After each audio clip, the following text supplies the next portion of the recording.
Hi, I'm Diosa.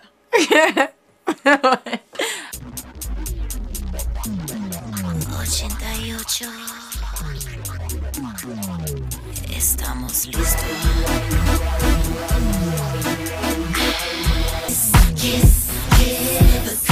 Definitely not another pretty face, for sure. She's definitely a woman of substance and divine purpose. I was just blown away by her ability.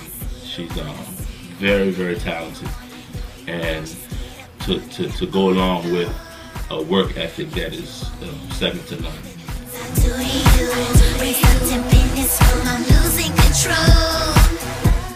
Hi, I'm Diosa.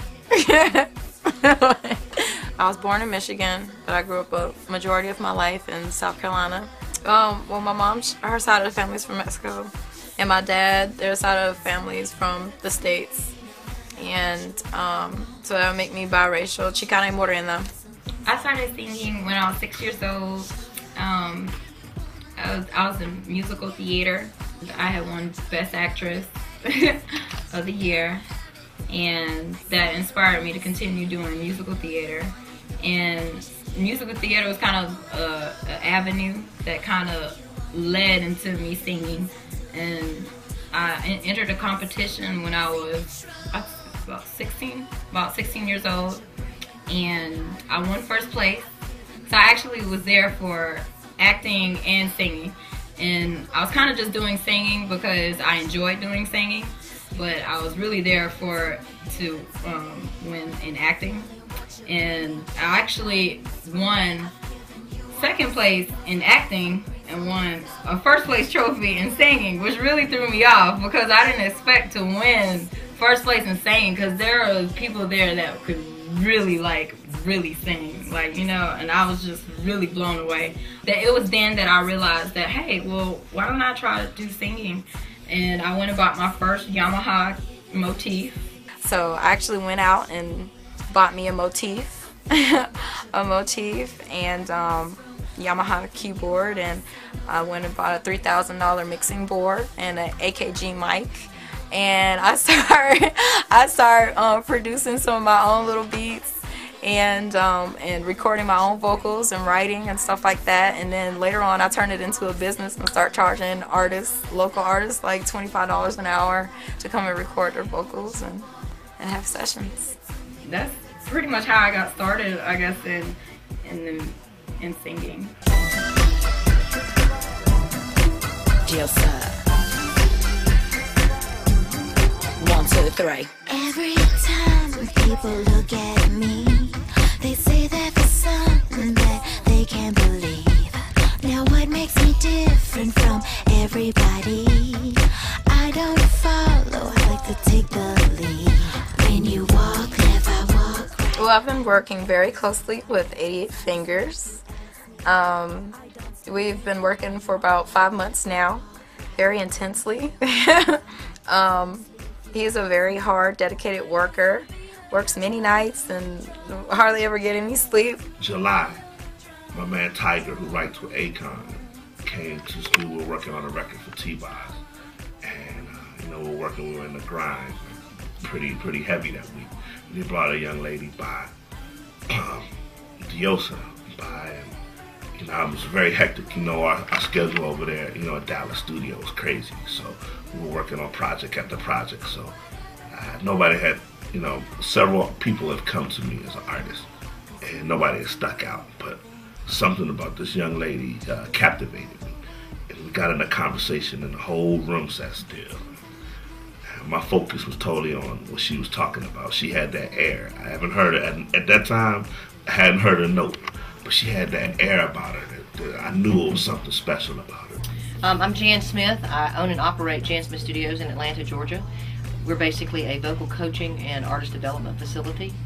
We do a lot of artists that come in from labels for development, and we also have the, the superstar kind of client roster with the Ushers and India Aries and Sierras and, Rob Thomases and Matchbox 20 and Collective Souls. So we're real proud of that, proud of the fact that we have the largest roster of charting artists of any vocal coaching facility in America. The other thing that I participate in a lot is recording process as far as vocal production is concerned. So I'm called in often to evaluate clients, to do artist development with them, and then to get their vocals ready for either touring or for studio work. You know what, a lot of people ask me about clients that we see here and want to know kind of what their shot is in the industry. I believe that when people are brought here by other professionals in the industry, as in Diosa's case, she was brought in by 88, who is affiliated with Dallas and some other people that I know who are obviously professionals in the industry. Those people already have a leg up because they're working in the industry with those people who have the connection points to be able to make something happen for them. And a lot of times it is about that. In her case, I think that part of my job was to do a basic evaluation with her and for her, to let her know what she needed to do to get her mind more groomed towards what this is really going to take, other than just thinking, oh, I can do this because I got these people around me. No, it means that you have to work for it too. And then to also follow through on that, to help 88 and the other people who are going to be involved in her production to get her ready for that process. The thing I do remember about working with Diosa is that she's a very motivated young woman.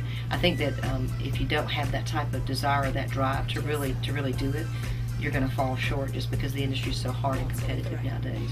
So that I think that she's loaded with that, and also the good fortune of having those people around her who can help to make her product be something that's viable in the market. When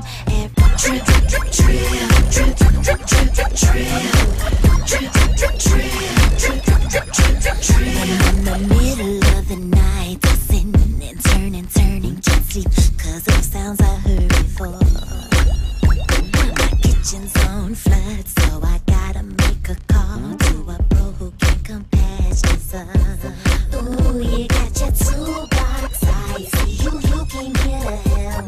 You heard about the problem I got, and I gotta make sure you qualify. You got your wrench, you could put your screwdriver. You got the job, hope you'll everything on the hay. Well, Drip Drop is kind of it's talking about one thing, but it's really it can be interpreted however you want to interpret it. But yeah, it was written by JR, and it's a really catchy record because Drip Drop will leave you kind of feeling like you, after you walk away, that you want to sing the lyrics drip drop, and I don't know, this was really catchy, really edgy record. And I reached back out for her. She came to the studio, and actually we cut Drip Drop at the Dark Studio in the C Room. That's where it started, right there.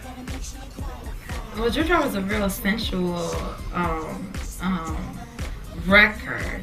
It could be taken in more than one or two ways. I'm gonna leave that up to my audience.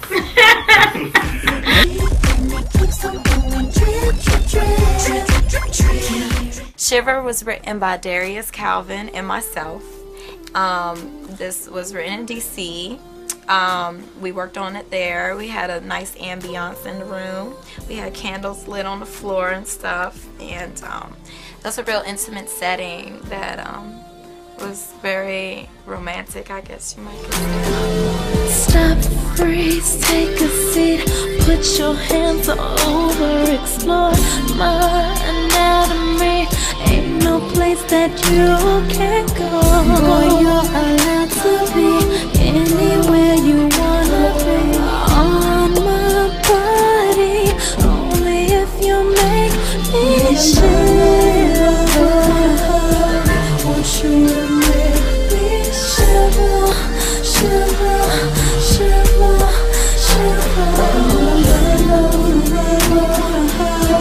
Want you to make me shiver, shiver, shiver, shiver. There ain't no other place that I'd rather be.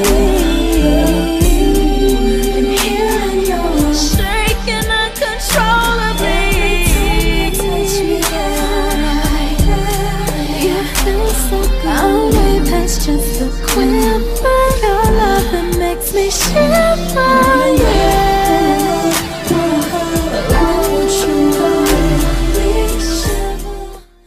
Hi, my name is Diosa, and you've heard my music, and I hope you like it as much as I love performing it.